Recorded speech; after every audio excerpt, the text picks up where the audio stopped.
All righty. So welcome to the Uplifting Relationships podcast. I am Dr. Cassandra Bolar, your guest, and in partnership with the Black Female in Fatherhood Research Network, we have some amazing guests, and today's topic is all about co-parenting. And we're going to be focused on it because, as you know, the upcoming school year, it is here pretty much. Yeah, probably if you're in Georgia, you have honestly about less than a couple of weeks. And so for today's podcast, it's called Navigating This School Year as Co-Parents, Setting Up for the Win.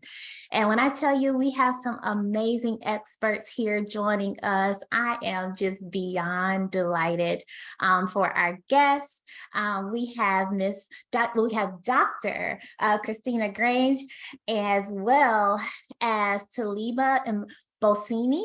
And so just want to hear from you both. Just tell us a little bit about who you are and the work that you do, as well as why is this topic near and dear to your heart. So whoever would love to go first, I'm excited. I'm honestly I feel like there are going to be so many nuggets dropped.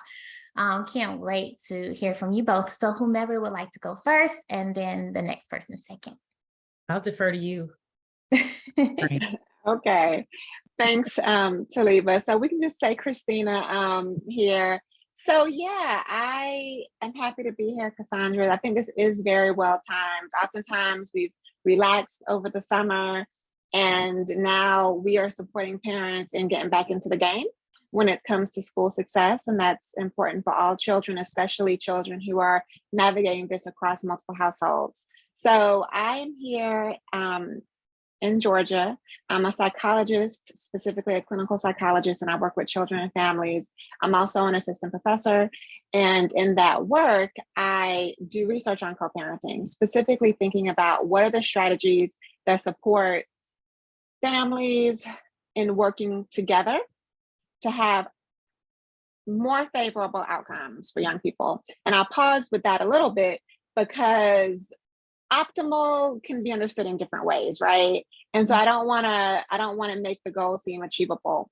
People who are no longer romantically involved can have healthy relationships with each other where they are focused on not so much their previous partnership, but their current relationship as parents of whoever it is they have the good fortune of raising.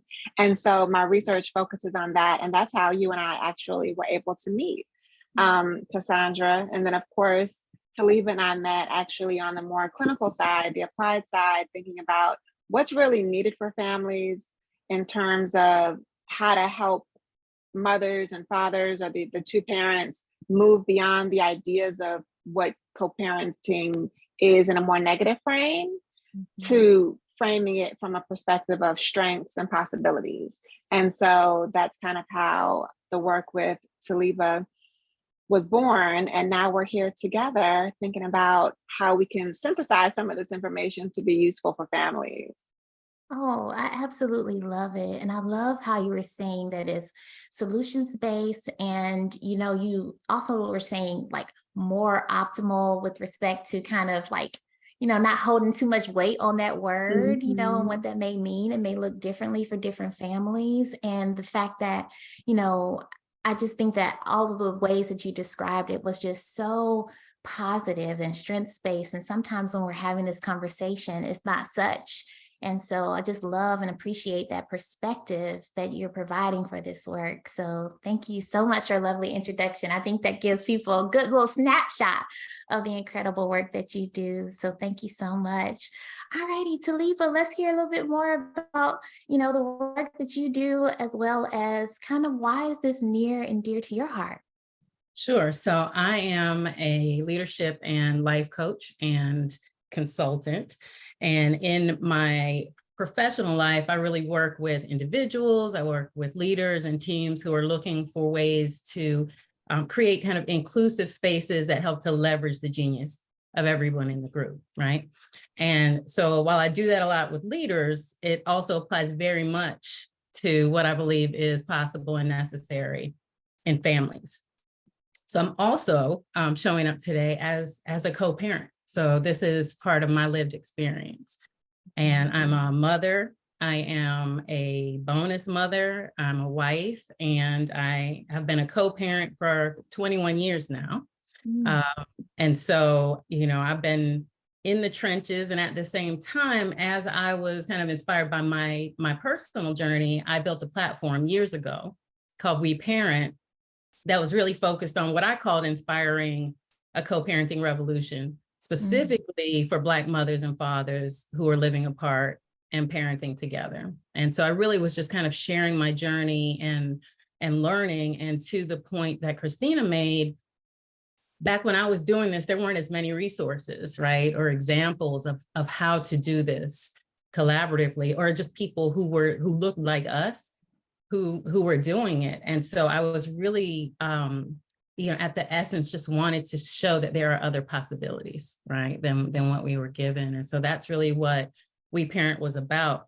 It does not exist in that form anymore, but I'm still incredibly passionate about, helping parents, families, and the communities that support them to figure out how to navigate these very complex and critical relationships. So I'm thrilled to be here. I'm excited to be working with Christina, like she said, and remembering that, co-parenting is for life, right? And so the other part of what I'm really excited about is how does it change over the course of a lifetime and what's necessary at different stages. And so we're getting to explore all of that together.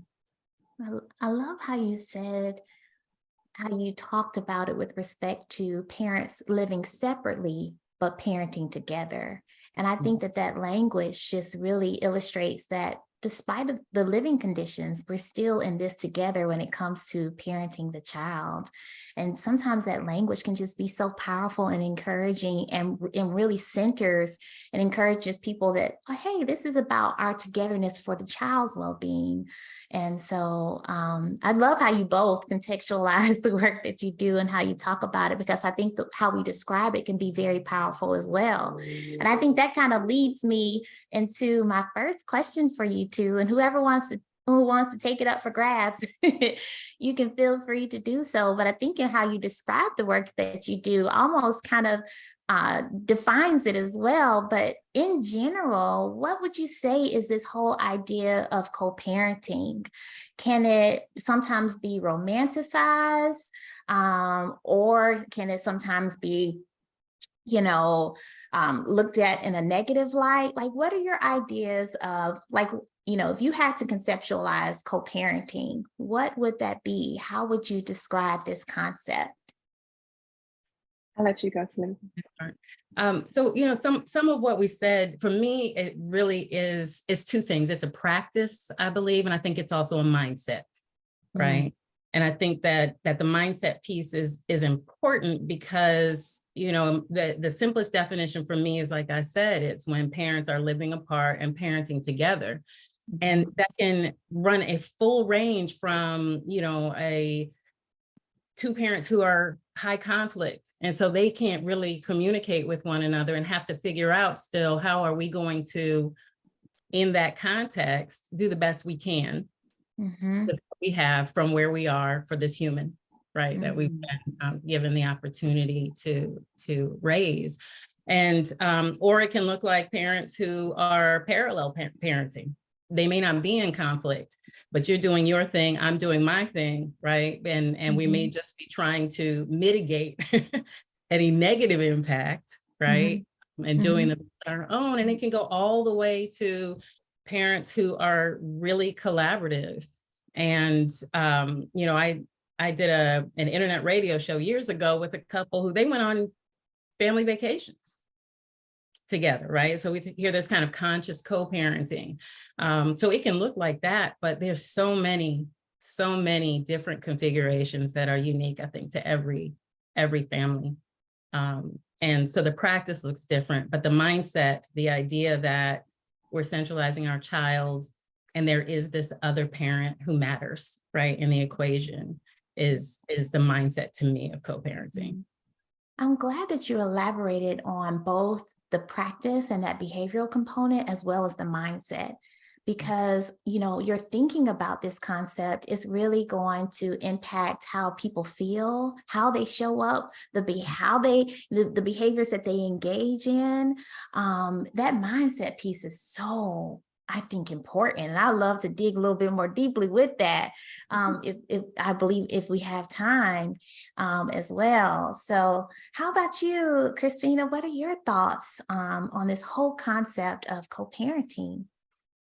I think Taliba summed it up really well. I think that the verb in it is very important. Like, we are actively engaged in this action that is, to Taliba's point, centering not either of us, but centering our child's experience. And that does not mean that we are going to agree the same way we might not have agreed if we were in the same household. And it's going to be a little bit more difficult if we don't agree. But we can do it. We can parent in a way where we're still centering our child, even if we don't agree on all of the processes, outcomes, activities that they are participating in. Because ultimately, if they have us at their side, and if we are actively present in the variety of ways that people can be present, because there's a lot of ways to be present. Sometimes that's doing homework every day. Sometimes that's a dinner together. Sometimes that's just being on FaceTime. There are a lot of ways to be present. And I stress that because sometimes we have some fixed ideas about what it means to be present. But if we can be flexible in our ideas, I think we can engage in that child-centered work in a much more functional way. And thinking about the work through the Black Fathers Scholarship Network, Black Female Fathers Research that we do, Cassandra, I think that's really important, because part of why the conversation about co-parenting is important is because, especially in our community, fathers have been not always integrated into the conversation after a divorce, after separation, and co-parenting forces that conversation, not forces, but reintegrates them and recentralizes them in a way that I think is really important. And so when Taliba brought up in her intro this idea of kind of evolving the narrative or changing the narrative, I think that if we are operating from the perspective of the possibilities around co-parenting as our default, we're kind of starting from a healthier place. That does not always look, we'll talk about it some more, that does not mean 50-50 everything all the time, but nor is traditional parenting 50-50 everything all the time. Right. So I just kind of wanted to elaborate on what it looks like in the context of Black families, families of African descent, that it's part of this conversation is really hoping to amplify how important it is that we talk about co-parenting, because as a result, then it means we're talking about both parents being involved as an assumption versus an exception. And I think that's part of that narrative changing. Yes, I think that is so important, and it's definitely a strengths-based assumption, especially with respect to involving, the fathers even through our language and how we talk about it. I think is very important.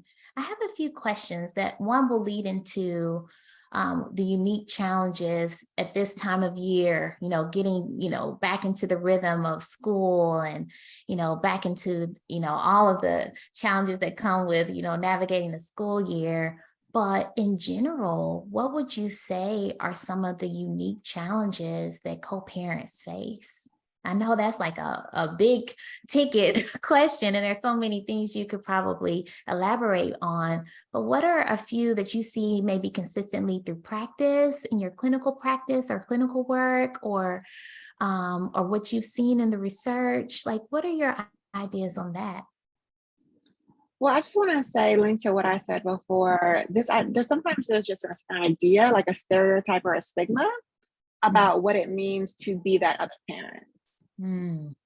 Assumptions about not being involved, assumptions about being a micromanager.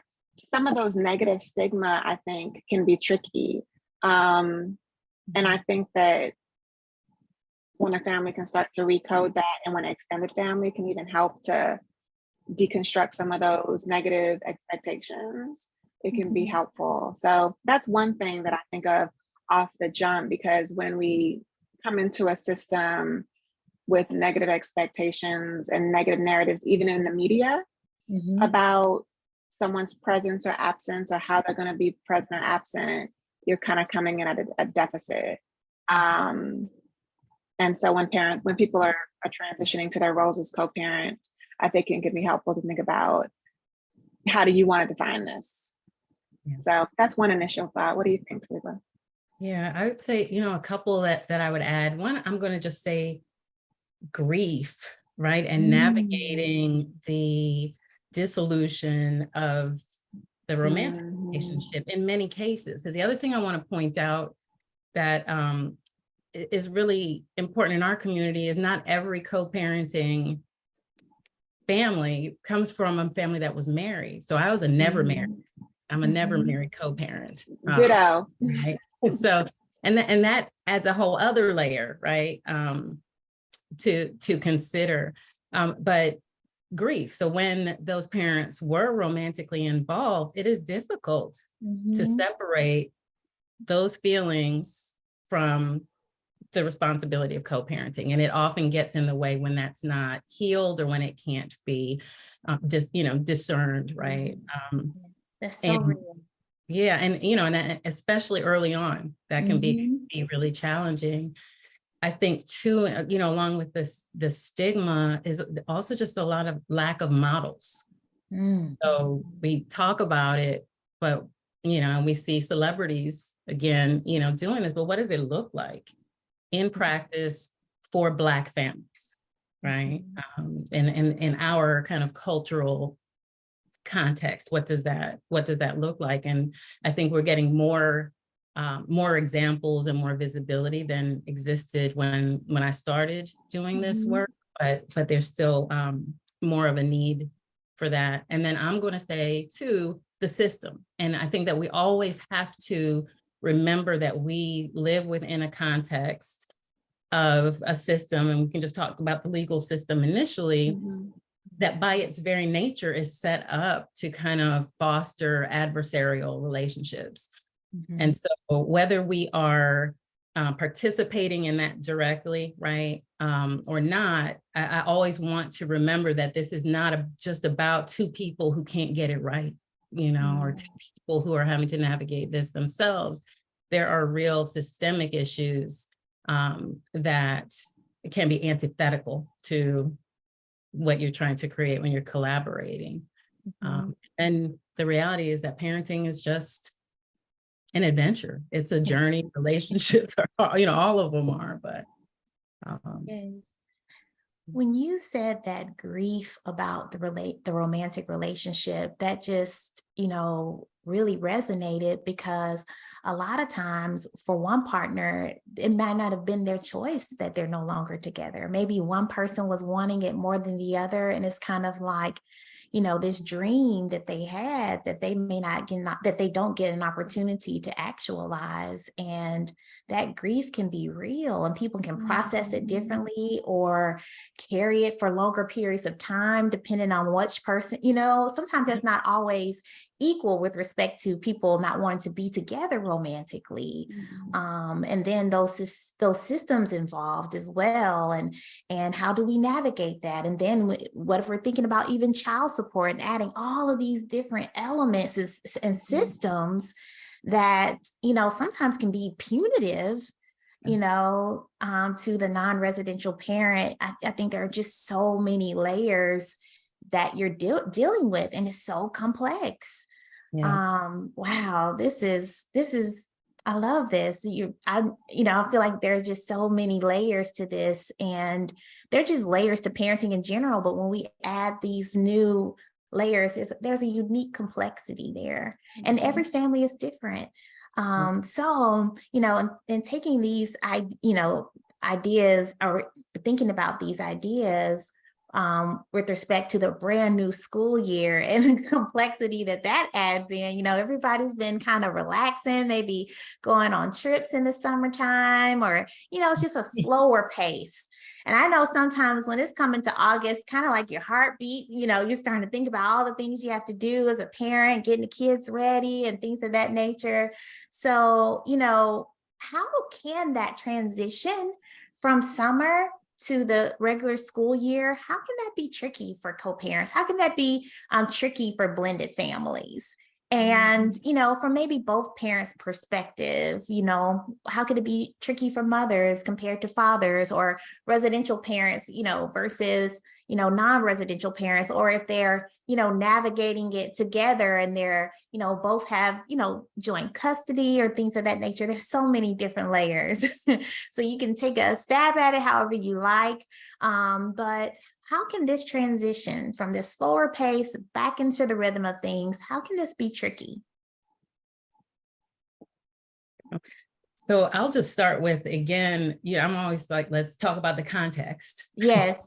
So, you know, just everything is new again, right? And so I think it's always important to remember that this back to school season can be a time of just heightened excitement. It can be a time of heightened anxiety. There's new teachers to get to know. You know, there's new curriculum, and for any of us who have children going through growth spurts, you got new clothes, you know, I mean, there's just new needs. There's, you know, you start getting into those teen years, it's a whole new person showing up. And so you've got all of that context that you're also trying to navigate as you have things like logistics that you've got to figure out. You know, just how are we going to get, what do we need? Right? Who's responsible, figuring out how things are going to get reliably to where they need to be. Like you talked about, the pace, you know, is changing. And so for me, it just really can be a time of a lot of change. And at the same time, an opportunity to kind of reassess, reevaluate, and redesign, you know, based on what's being called for. And you know, and then you've got all of the power dynamics. You talked about mothers, fathers. I think about it in terms of custodial parent and non-custodial parent, right? So in many families, you have a place where children are spending most of their time in one home, but they still need to have some stability and consistency, you know, across those homes, ideally, right? And so how do you navigate that? We talked about parents who may not communicate effectively, right? And so there's lots of consideration that we need to make for how that's going to happen. I'm sure I've missed plenty, but Christina, I'll let you chime in. I can add on a little bit, but I'm going to put a little bookmark to come back to your 3 R's, because I think those are really good. Sorry, you went through them real fast, but I think they're going to be helpful. I think of reestablishing the baseline for back to school, and that can be hard. So when it relates to those 3 R's, so Taliba, you mentioned like reevaluate how things were going. And so I think that first of all, nobody really necessarily wants to have the conversations to reevaluate things. I mean, if co-parents traditionally don't love to have conversations around what to change or what has been tricky, but having that conversation can be helpful, because the hardest part of all kids going back to school is reestablishing their rhythm. That is the challenge. Depending on where you are, where your child starts school, the first month is about reestablishing a rhythm, and maybe getting a different rhythm if what was going on last year isn't optimal for the new developmental stage, for the new family routines, for parent shifts and responsibilities. So that initial time period, let's say 4 weeks or so, can be really important and really difficult in terms of parents figuring out, okay, how are we going to operate this year to replicate what we did last year, or to change something that we might have done last year? And again, those initial conversations can be tricky, because a lot of times we talk about young people and their transition back to school, but sometimes in the past 3 months since the last school year, parents have shifted. They may have switched jobs. They may have changes in terms of income that they don't talk about, right? Because they don't live in the same household. But those things can impact how decisions are made going into the new school year, because we're talking about school academically, but sometimes there are also extracurricular activities. Sometimes we also have to think about after school care and if we're using the same systems that we used before. So those conversations, I think, can be the hardest part of the transition back to school for children who live across different households, or in the case of a non-residential parent. Most difficult and most important for setting the foundation so that we can be more aligned, not necessarily perfectly aligned, never perfect, but more aligned as we're going into the new school year. So that's what I'm thinking about, is how are we going to set up the routines that work? How are we going to be honest about what didn't work? If one parent was doing more heavy lifting, how can we be transparent about that and ask for more support? How can the other parent, if they can give more, and if they can't, how can we be honest about that so that we're not starting our year off with unrealistic expectations? Yes, yes, I love that. I, with all of the, changes that are happening, sometimes it can be a right environment for, just conflict. I always kind of normalize conflict that, it's inevitable in any relationship.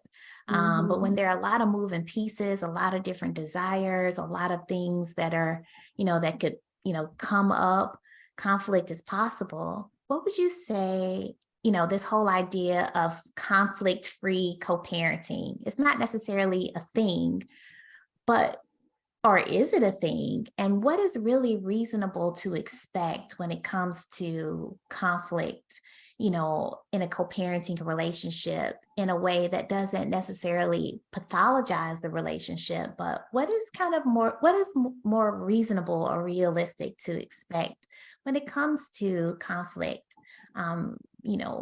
for co-parents? I can lead a little bit with this one. One thing I want to say about conflict with co-parents, and I hopefully am not being too much of an optimist, is that if there's going to be conflict in parenting, a benefit to co-parenting is that you don't have to talk anymore that day. Like, if we have a conflict, we can stop this conversation about our child, and we do not have to now go on to talk about dinner. We don't have to go on and talk about the bills. There's so much that we don't have to talk about. So even though co-parenting has so many challenges, I do think that when it comes to conflict, one benefit is that we know, hopefully, if we're focused, what the conflict is about, and that we don't actually have to talk about anything else outside of our child right now.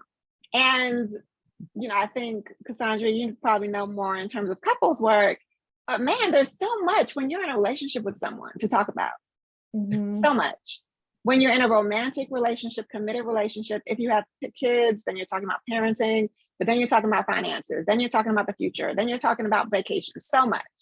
So to answer your question more directly, I think conflict is to be expected, as you've already stated, in all relationships. The challenging thing about the co-parenting relationship is that you don't want to be in a relationship with this person. If it was up to you, the boundaries. You would not be in a relationship with them, but you have to be. So the conflict's going to come up, because that's part of why you guys aren't together properly in the first place in a lot of cases, is because you have so many places where you disagree, but you're still here because you're committed to this human that you're raising. And I think that's what makes conflict, the reality of conflict, hard for co-parenting dyads. They really don't want to continue to talk to each other, compared to couples who might want to continue to talk to each other, right? And so I think that difference is kind of important, that conflict, to your point, is a part of all relationships, and it's going to show up particularly in this sensitive co-parenting relationship, because you guys have already identified that in most other aspects of your dynamic, you don't want to relate, but you still have to relate. So there may be some heightened sensitivities there, in addition to any unresolved issues from the previous type of relationship that you had. Mhm. So if there are unresolved issues or unresolved pain from the previous type of relationship that you had, let's call it a sexual or a romantic relationship, um, that has the potential to aggravate the conflict associated with that should be specific to parenting when it does show up. And it can increase our likelihood of pathologizing the other person and saying that there must be something truly wrong at the core with this other person because they continue to do this, or because they have this perspective, or they have this value or this way of being that is so ill-aligned with who I am and how I see things. Yeah. And I think that's where conflict can turn into us making some strong statements about other people that might not be true. For example, in co-parenting, a lot of times the term narcissistic comes up. That casually in the media gets thrown around because we see people so differently than we see ourselves. Taliba, I know you can add to that, but that was my initial impression. Yeah, I mean, I will echo and echo and echo that conflict is normal. Yeah, I always say, welcome to the human condition, right? It is, Right. in every area of our lives. And, going back to this idea of mindset, I think, you said it, Christina, one, expect it. That's the first thing, is when we can first just accept stuff is going to come up. We can identify it. You made a great point as I think back to my life about the space that sometimes if you are sharing time with your co-parent, right? Those breaks, right? Being able to walk away. There are choices that we get to make when we need to take space. We don't always make those choices, right? Sometimes we engage, but there's opportunities, and there can be space that isn't there when you can be arguing about the toothbrush holder when you're living with someone. I think that one of the things that I had to learn on my journey was sometimes the first step is just, how do I mitigate this, right? There's opportunity. We may not be able to transform this, but how do we mitigate it, right? And where do I have agency in doing that?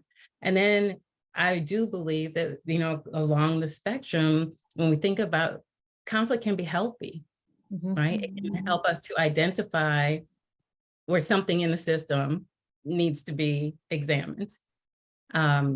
And often we just don't have the skills to navigate it effectively, right? We don't have the listening skills. We don't have the self-management skills.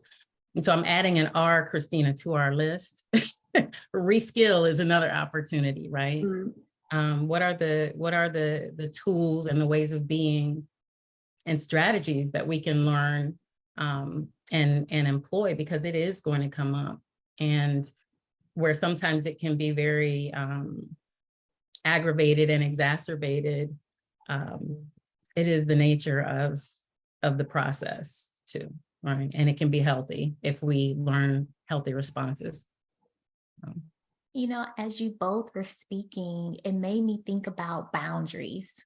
Like boundaries with respect to, if you need your space, you can take your space immediately, and you don't have to necessarily deal with them in a relational context outside of co-parenting. Like you can go to your separate quarters, you don't have to share that intimate space any longer. So that makes me think of boundaries in that respect. But then also, sometimes if there is some of that residual, grieving process, like you were saying, Christina, over the romantic relationship, and if that is spilling over into how you're showing up as co-parents, sometimes that can complicate the conflict, or it can, take it to another level. But as I was sitting there as well, it made me think about, what about your personal boundaries? Like the standards that you keep with yourself, and, saying, I expect the conflict to come up. And so what's going to kind of be my range? What's going to be kind of my standard? What's going to be kind of my playbook or rule book by which I will, kind of conduct myself with. What would you say would be some helpful, tips for, okay, these may be some helpful personal boundaries that you can have for yourself when conflict does come up, like ways to kind of help it foster along in a way that's going to be more productive. Because I think when we get to the other side of conflict in a way, like if it's inevitable, but we navigate it successfully, we come out stronger. The other person comes out stronger. We're going to have a healthier way of engaging the next time this issue does come up because we've handled it in a way that was healthy. So what would be maybe a few tips that you would, give for people with respect to their own personal boundaries, for navigating the inevitable conflict that will come up? Mhm. So first of all, great point. And it goes back to, for me, I really believe when we embrace these relationships and all of the complexity of them, it can be such a gift because frankly, even though it can be, more heightened in the co-parenting relationship, how we show up and the stuff we need to deal with in ourselves is the same wherever we go, right? And so I really do see it as a great stage for really building some of these, these skills and capacities. For me, one of those boundaries is, and this goes back to centering my child, right? Is who I'm going to be, is a parent who is not going to berate the other parent, right? Particularly in front of my child, right? And I think that requires some self-care, right? Because you need to have places where you can vent, where you can process, but creating a boundary around where that's going to be and what that safe space is going to be for me and my child is, is really important. And I don't know if this qualifies really as a boundary, but it is also just the kind of the centering of my child as a source, right? As a source of inspiration for what you talked about, right? How am I going to show up, right? And then finally, I just keep going back to mitigation. There are things that I can control. So what is the space that I can control, and ensuring that I'm kind of establishing that personal boundary for myself and not letting it be penetrated, but also having that same respect for the boundary of the other parent. Gosh, I know there were just so many helpful nuggets that were dropped there. I know that as people listen to this podcast, I think that applies to anything, in parenting in any way, but especially in the context of, co-parenting and centering the child and, thinking about, just your first point, making that promise to yourself to not berate the other parent in front of them. I think this leads us way into our next question, but I have to get Christina's thoughts on these, especially, with all of your clinical work and what you see as well. Before we get to kind of why do we sometimes pathologize the other parent, that non-custodial parent. So we're going to get to that one, but I have to hear your thoughts on like, what are some personal standards and boundaries that individuals can, make, with themselves, as they're navigating co-parenting conflict? Well, I think that the only thing that I would add to what Taliba had said is when I see families clinically, and I know that something continues to come up, I want to know, can we ask ourselves what our intention is? So if we know that we have the inclination just on our own impulse to say certain things, to communicate in certain ways that don't represent like our higher self, and what kind of coming back to this question of what is our intention? So if you are going to communicate that to your co-parent, what is your intention? What was your intention when you did communicate whatever you communicated? And sometimes that's just holding us accountable. We can acknowledge that we were not operating at our best, highest self. but how do we want to be, right? It's one thing to reflect on things that we've done, but one way that we can move forward is think about who do we aspire to be. And one way we can do that is to say, well, what is our intention? So when you talk to this parent, if you guys are going to talk about football, enrolling your child in football, what is your intention in this conversation? Is it to talk about money? Is it to talk about safety? Is it to talk about balance with, I don't know, academics in terms of time? And how can you say centered on what your actual intention is as a strategy? So that might be more of a strategy more than a boundary. But I think that if we focus on strategies, because again, this is not a romantic relationship, this is a partnership, then that might help us get to certain outcomes that could be more productive for our own emotional well-being and most as important, our child's outcomes. Yes. So that comes up sometimes. A lot of times we can reflect on all the things that went wrong in conversations and all the ways that our other partner in the parenting journey is frustrating us. But if we can come back to, okay, what do we need? What is our intention here? Specifically. So I think to leave us at a good stage for like more globally, this is who's most important, our child. And then for all these other contexts we have to have, how are we navigating them and maybe thinking about our intentions can be one way. Yes. So happy that you said intentions, and, you know, even when you reflected on how thinking about your intentions, even if you didn't handle it, you know, the best way that you thought you could have, I think when you go and you reflect on your intentions, it's actually a way to kind of redeem that time, you know, when you move forward, maybe in the future in a more positive way, you know. So I'm so happy that you shared that. And so to get back to that question that I tabled, there are a couple of things we tabled. We tabled the 3 R's when it came to adjusting to you know, the new school year. We'll definitely get back into that, because I imagine people are saying, well, what were those 3 R's? I am people. Christina's going to tell me what I said. Like, I know, right? Those 3 R's.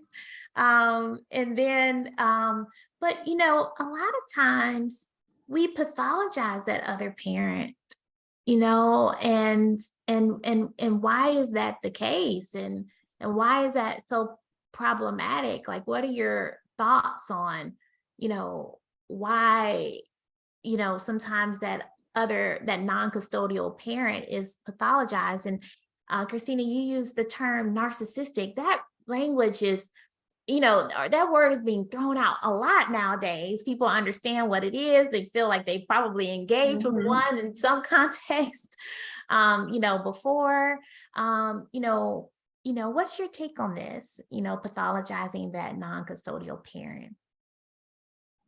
I mean, from a clinical perspective, I think sometimes we pathologize things that are different, right? And that are threatening to us. Now, sometimes there is pathology, let's be clear. I want to be objective. There is pathology. There is psychological distress in the world, in our communities. And that should not be diminished or ignored. That is also a process, meaning giving someone a diagnosis is a process that medical professionals engage in.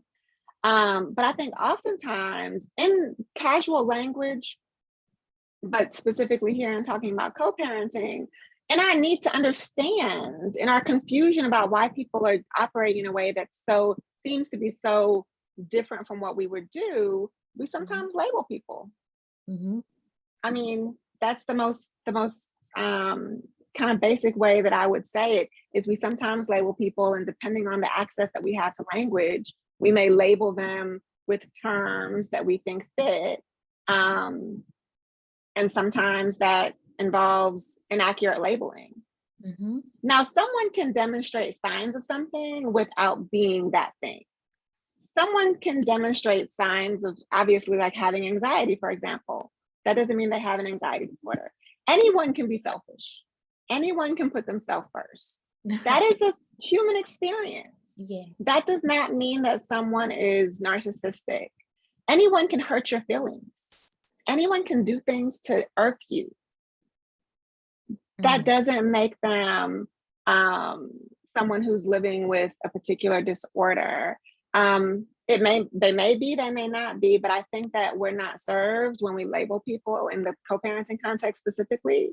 We're not served when we start to label people. We think that's helping us understand them, but we may be better served by thinking about their actual behaviors and what those behaviors mean. So if someone didn't answer the phone when they were supposed to, if they didn't show up when they were supposed to, or if they bothered you about something, micromanaging comes up sometimes in co-parenting relationships. Then let's talk about that. Let's talk about micromanaging without having to label someone in a way that may not be fruitful for the direction of the relationship that you're trying to have. So I can understand why it happens, and it's nice that you brought up why it's not helpful. Yes. What are your thoughts, Taliba?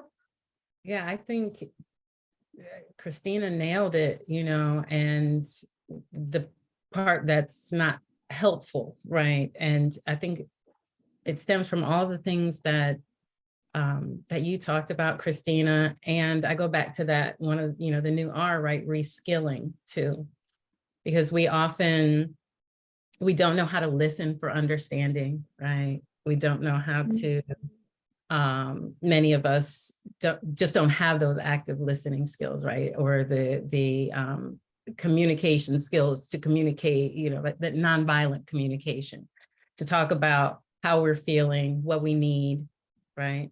And so we make meaning, like you said, we assume things and we create a story that makes sense to us and frankly tends to serve us. So one thing I will say about being a mother who was, who had most of the parenting time by default and by agreement sometimes, was it mattered to me to be the better parent, right? Like I got something out of being able to point and blame that I had to get really, really honest about. And so often it serves us because there are things that we need to buoy and boost us as we navigate really difficult, difficult situations. And it can be challenging and require work to release some of that story to get to what's really true in a way that ultimately can contribute to the healing of everybody who's participating. And again, at minimum, to the mitigation of any damage that we might do because we need to do that healing. No, you're muted, Cassandra. Thank you. I think what you said was so real. And I'm glad that you said that because I think it gives voice to a lot of people's experiences. And it helps us to know that we're not really vindictive when we're feeling this way, or when we are making these assumptions, or when people think this way, but it's sometimes just a byproduct of the stress that you're going through and your feeling of, if you do have, the primary responsibilities and how you navigate that mentally, which brings back into, my mind, when you were saying mindset is a part of co-parenting as well. And so I definitely want to get back to those 3 R's. And I think it lends its way into my last final question for you all. What would you say are 5 key takeaways that can really support co-parents in making these wins, as we go into this new school year? Like, what are some of the what are 5 key takeaways that can best support co-parenting wins this year during the school year or anytime? And these can be, conceptual, or they can be concrete strategies, anything that you would think would be very helpful for parents as they are navigating this new school year as co-parents. Maybe we get to 5 between the 2 of us, Christina. I'll start with one, and the first one is both concrete and conceptual, but just communication. So if we think about, and I don't know if it's all the 3 R's, but kind of reassessing reskilling, I'm adding, right, redesigning at a minimum. And we talked about the spectrum, right? The spectrum of what co-parenting can look like. And so, at a minimum, I would say share information. So we're going to make sure the school has both parents' information, right? Share the information, the important information around issues, but also some of the day-to-day experiences. I interviewed my children prior to this to ask them about, they're all grown now, right? But what was your experience? And one of the things my son said was just, when, even if one parent is less involved, if they know that what I'm studying right now in school is X, them just being able to ask the question about it makes a difference. It can make a child feel like there's engaged and interest. There are apps that you can use if you have difficulty communicating with one another in person, where you don't have to talk and you can still share information. But I think that becomes really, really critical, again, for helping your child to have a consistent and more seamless experience in that way. So that's one. Okay, got one down. How about you, Christina? I would encourage parents to have their soundboard person, have a person in their village who they may want to vet their communication with. If they're wondering about what they're going to say to their co-parent, they have some concerns, have a person that, whether it's an elder, whether it's a peer, whether it's a professional, especially if you're earlier in the co-parenting journey, especially if your child is younger and less independent in the school system, that can be really helpful. So I think it was great in terms of communication to make sure you have the formal communication that's with the school. So both parents need to email the teacher to make sure that both parents are getting all the correspondence. And in terms of communication with each other, I think when that's tricky, it's helpful for you to have a go-to person that you might vet your perception of a communication with, like some communication you got from your co-parent. You might be able to help vet that, or what you might choose to say to a co-parent when it comes to sticky situations. It's not always easy to find that person, but it's nice to have a go-to person in your village for those moments when the communication, as well intended as it may be, gets tricky. As you stated, there will be conflict, and how we respond to that conflict, sometimes having an outside person can be helpful with that. So I'll say it, I think the R's, Taliba, I was writing them down since I thought they were great in the moment. I thought you had planned that. You was Not brilliant off the cuff. So I think it was reassess, redesign, and then we can add reskill. But I think when the listeners listen, they're gonna catch them in the very beginning. Good, fabulous. Fabulous. Yeah, but I think the reassess, I like the redesign a lot because it gives so much space for the fact that we are evaluating things all the time, and that is good. Yes, that is a good thing. And so this system that we have can be redesigned. So I really like that word that I don't think people often use when it comes to this parenting period, and especially co-parenting, that we can, put the recipe. We don't have to stick with the same thing we've been doing. We have options. Yes. Thanks for capturing those, because I really hadn't thought about it. But again, on this other side of, still co-parenting, adult children, right? It's all about redesign. It changes what's necessary, who you are, right? You're redesigning yourself constantly too. So who you are showing up in the relationship is different too.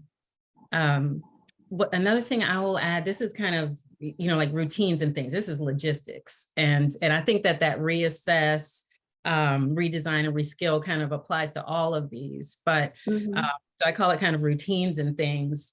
As much as possible, strive for consistency. And so this doesn't mean it looks the exact same at both parents' homes, But where there is opportunity to create that, across households, it can be helpful to children. And I say that also saying that children, just like us, can also adapt, right? And they can also participate. So think about just very practically checklists as a way to keep track of what needs to be transported, right? Think about what time your child is getting to school, right? They may have to wake up earlier, but trying to make that part of their experience as consistent as possible can be helpful. Think about having a central place where you dump stuff that's got to go between houses, but just ways that you can make that process easier ends up going a long way in reducing stress for your child and for you. And duplicate stuff. That was the other thing under that, routines and things, is duplicate stuff. I have been in a Waffle House parking lot arguing with my co-parent about a 5-year-old's drawers before, right? Like, right? That's real. You forgot to bring the underwear, right? And then I figured out I could just buy an extra pack, keep at the house. So it's simple things often. Yeah. This is such a wealth of encouragement and advice and tips. So as we kind of put a nice little bow on our time together, is there any parting words that you would like to share, with the audience as encouragement, for their journey? Feel free to share.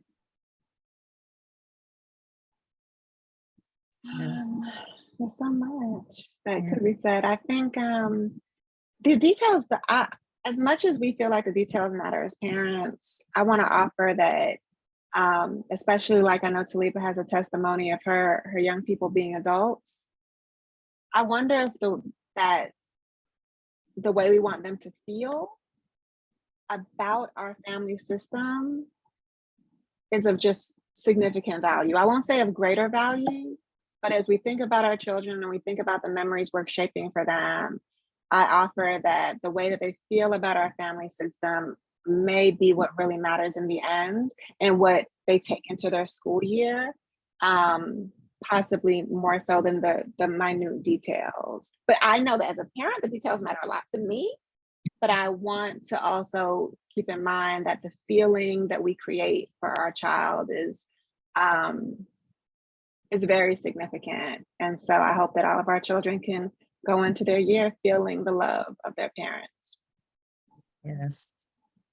And I would say, that co-parenting is a journey. It really is a lifetime journey, right? And it's going to change over time. And so what you're in the throes of today is going to be different, and I think hold on to that. This isn't whatever conflict you may be in now, whatever may not be forever. And while you're on this journey, just show a lot of grace for yourself, for your co-parent, for your child, as everybody is trying to figure this out, right? And it is possible. It really is possible. Such beautiful words from both of you all. I think it's, encouraging, for co-parents and all parents for that matter. So I just want to say thank you so much for taking the time to join us. Your expertise is just so highly valued, as well as your time. Thank you for the work that you do, and just many blessings to you and your families. And so with that, we'll sign off. Thank you, Taliba. Thank you, Christina. And until next time, we'll see you guys later. Thank you. Thank you. Thank you.